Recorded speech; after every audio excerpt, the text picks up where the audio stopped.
Hello, everybody. Happy Hump Day. We have officially made it halfway through the week. I'm Alex Weaver, and thank you so much for tuning in to this Wednesday edition of NASCAR Daily. This episode is brought to you by Hers, a company that's on a mission to make the world feel great through the power of better health. I'm excited to do this episode because I'm going to sit down and talk to a young female who is doing incredible things in the world of motorsports, and you guys are now seeing her race full time in the ARCA Menard series. So I mentioned she's doing great things in the world of motorsports. And if you haven't watched any ARCA races this year, you should, because you have seen her talent on the racetrack. But we're going to get to know her off of the racetrack a little bit too. I'm joined now by Isabella Robusto.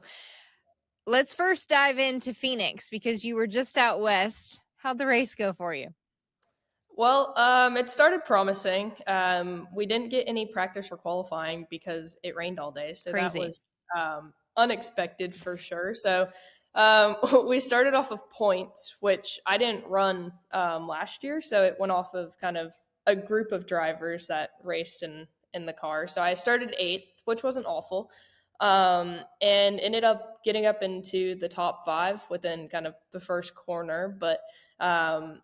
Very quickly I started to realize there was kind of a problem with the motor, and we were kind of continued to run until we couldn't. There really wasn't anything we could do at that time, and I made it 18 laps, and then my motor decided to go. So our top five, we were strong, even though we had a couple problems. I think we still would have been able to fight at the end if the motor held on, but unfortunate. But knowing that we went there and the setup of the car from the sim was good, the team all worked really well together. We had a fast car when it was going, and it just gives us confidence going into kind of the next short track type stuff. Talladega is a bit different. It's more of, Well, I want to first dive into, let's go all the way back to the beginning. For folks that don't know you, number one, how old are you? I'm currently 20 years old. It's like the best years of your life. Don't grow any older. And where are you from? I'm from Fort Mill, South Carolina. Okay. How did you get into racing? So I started when I was about 5 years old in go-karts. My dad and grandpa have always been huge race fans. My mom's now a huge race fan. And they put my twin brother and I in go-karts when we were 5 years old. And from there, we kind of just fell in love with it. And we kind of grew up racing against each other in every race that we did. And when I was 8 years old, I got into these little cars called Bandoleros, and then moved into the Legend car when I was 11, a late model when I was 14, and now into the ARCA car last year. So I was 19, had just turned 19. So kind of worked my way up through the ranks of NASCAR. I've done a handful of sports car stuff as well throughout the way, but just trying to learn as much as possible. And Toyota's given me this great opportunity to go full-time ARCA racing. So trying to take advantage of it in every way possible.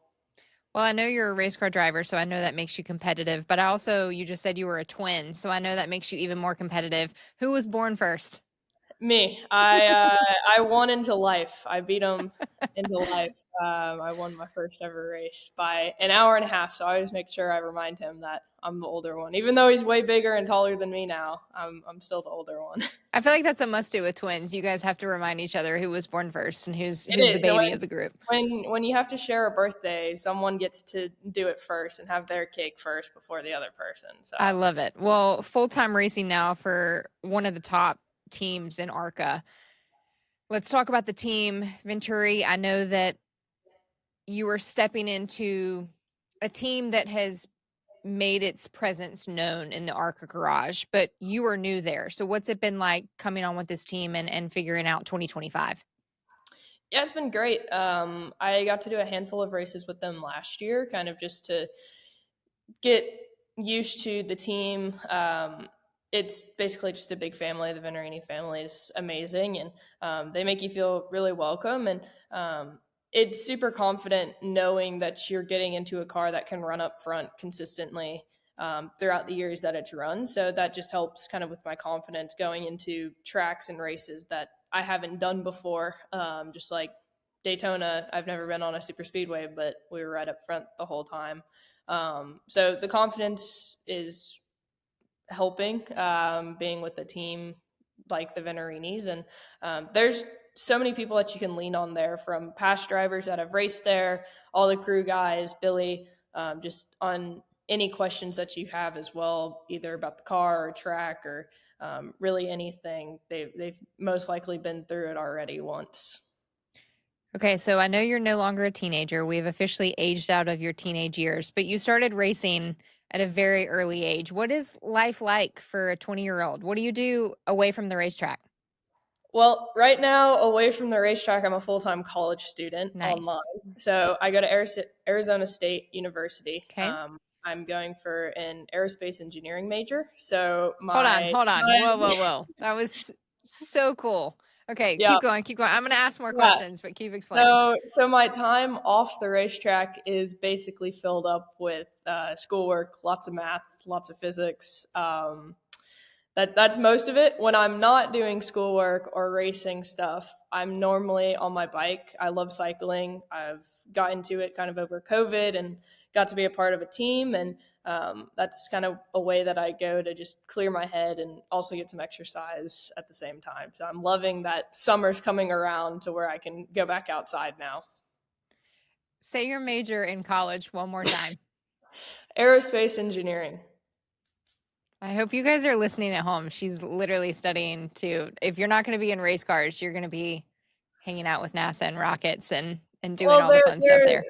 there's a lot of aero and racing that people don't kind of Sure. think Yeah. about as well, but also spaceships and airplanes. But yeah. Okay. So if you were to take, I know the goal is obviously we want to be, I'm assuming we want to be in the NASCAR Cup Series one day. Okay. If take out racing, what do you want to do? Still work on race cars, just make them Okay. faster outside of the seat, I guess. But I also want to be able to help it from inside the seat too. Okay. So racing is like where you're in, it's in the blood now. Yep. Yeah. Yes. All right. Okay. So when you head to a racetrack, though, I'm a female.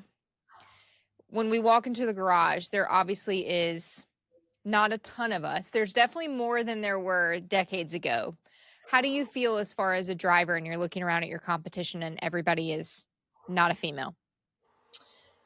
Um, I feel like when I was younger, I noticed it more. Now that I kind of walk into the garage and I've shown that I can be up front and I can race with all of the guys, I've kind of earned that respect from all of them. Going into new series is definitely different if I go into um, like ARCA for the first Yeah. time, where I hadn't been there before. I definitely had to earn my respect. And it took a couple of races of running up front, running clean, to earn that. But now I feel like walking into the ARCA garage, everyone sees me as their competition now. Like they're going to have to beat me to be able to be up front. All right. So you walk in, you don't feel intimidated, but now you're going to a place like Talladega, which intimidates everybody. That's next on the schedule for ARCA. So what do you think of the big bad racetrack at Talladega? I don't think it's going to be as bad now that I've done Daytona. Yeah. Walking into Daytona was very intimidating. It still is for me, and I'm on year Yeah, 8, so it's okay.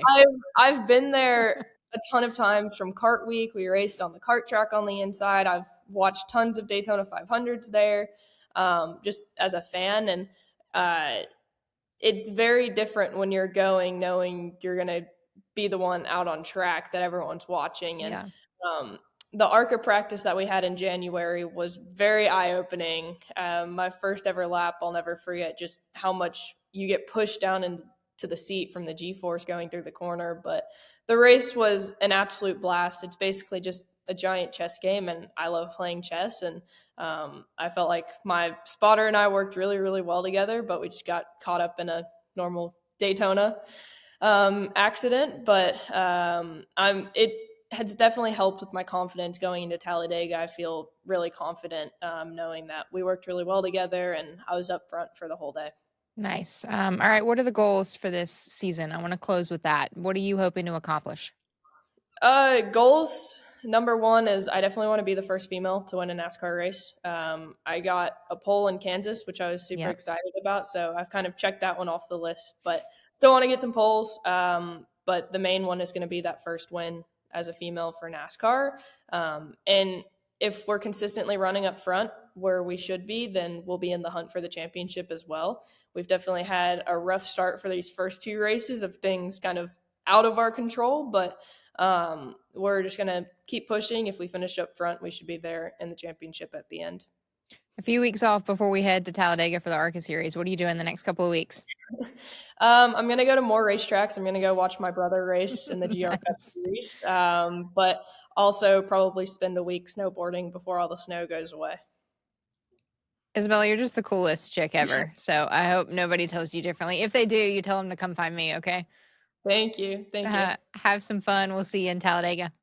Thank you. So if you're looking for a driver to pull for in the ARCA Menard series, Isabella might be your girl. And she'll hit the high banks of Talladega when they race there, and they're back on track in the ARCA series come April. All right, guys, that does it for us here on Wednesday's edition of NASCAR Daily. I'm going to put a little Vegas spin on Friday's episode when I'm back here in the studio because we're going to Las Vegas this weekend for NASCAR. So we're just going to get you ready for Sin City. But if you're a fan of watermelons or the Melon Man or squashing watermelons, smashing watermelons, whatever it is that he does when he wins, Mamba Smith will have the Melon Man himself, Ross Chastain, in here tomorrow. So you're going to want to tune into that. And if you haven't already, subscribe to us on YouTube or wherever you get your podcast. And then make sure and check out all of the NASCAR Daily content on the NASCAR channel on Tubi. I'll see you guys on Friday. Bye, everybody.